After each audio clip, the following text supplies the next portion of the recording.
you very much, Anastasia. Now, I've got a question from Deepti here. She's interested in learning about how this can apply with people who have multiple disabilities in addition to intellectual disability. We, within the disability space, there's so much comorbidity.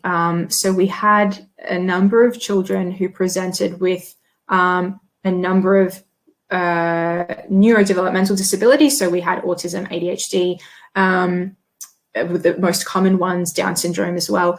But we also had children who were presenting with physical disabilities as well. And we had to, again, work to look at ways to adapt the specific strategies. So the one that comes to mind is, we had some children who were in wheelchairs and didn't have full control over all their muscle abilities, which made doing the progressive muscle relaxation as a strategy not really as appropriate and as effective. So again, we looked at ways which we could adapt that. If there were specific muscle relaxation components out of the whole script that we could take and work with them. And if not, then we just focused on the other key relaxation strategies. So I guess with the nature of disabilities, it is often the case that clients present with comorbid disabilities as well. And again, I think for us, it comes back to looking at that paper that I mentioned and the work we did around what are all the possible adaptations we can think of in terms of how to adapt therapy and which ones are going to be more applicable and most applicable for this specific child that I'm working with.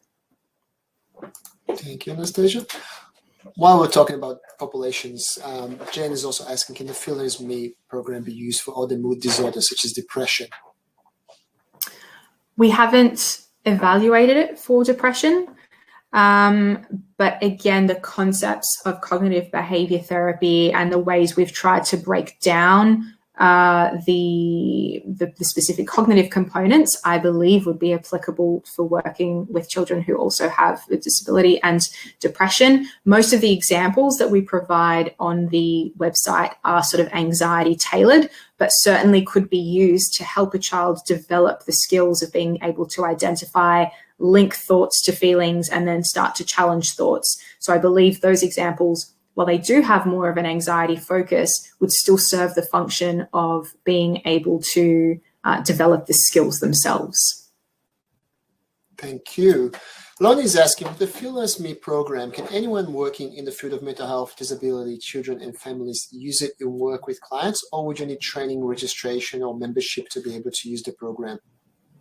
So it's freely available for anyone to use as a resource as an adjunct to the therapy they're doing. We do recommend that a person have some knowledge or training of cognitive behavior therapy as a foundation. But other than that, you're free to use it as it might best help. Very nice, very nice. Jennifer is asking, parents are usually involved in therapy sessions. Is family therapy more effective for siblings to be involved in helping? Is family therapy more effective where siblings are also involved? We didn't have siblings involved in our trial, and we didn't sort of take a family therapy approach. From my understanding of what exists in the research and the literature, like this is certainly an area in which we have to do a lot more work. We chose cognitive behavior therapy as a starting point because it had some evidence that it could be helpful for adults with intellectual disabilities, and we thought we'd try it with children. But certainly other therapies like family therapy, like acceptance and commitment therapy, mindfulness, DBT, I personally believe can all be adapted so that they can be useful for clients with disabilities. We just don't have the research that shows that yet. So I'm not able to answer the question about family therapy just simply because we don't know yet, but I certainly think it's a possibility. We're looking forward to your next PhD. All right, so Teresa is asking, how do you teach special kids to be in acceptance of fear rather than making them believe that being fearless is something to aspire for? So we talk in the initial session of psychoeducation. We do talk about the ways anxiety presents in the body, triggers of anxiety, and we do start to identify emotions as a normal, natural healthy experience to have. So really emphasizing that we're not trying to get rid of anxiety or fear completely in and of itself, and that's a unrealistic goal for us to have for any client, but that we are looking at trying to help them be able to do some things that might be impacting on their life. So for example, if they're unable to attend school because they're so anxious, looking at helping them overcome that and be able to manage and sit with that feeling of anxiety. So we talk to the children, even with the relaxation strategies, that there might be times they don't feel completely relaxed, but our goal is to help them do the thing that they're currently not able to do, like go to school or go on the camp they want to go to, or stay in their bed at night.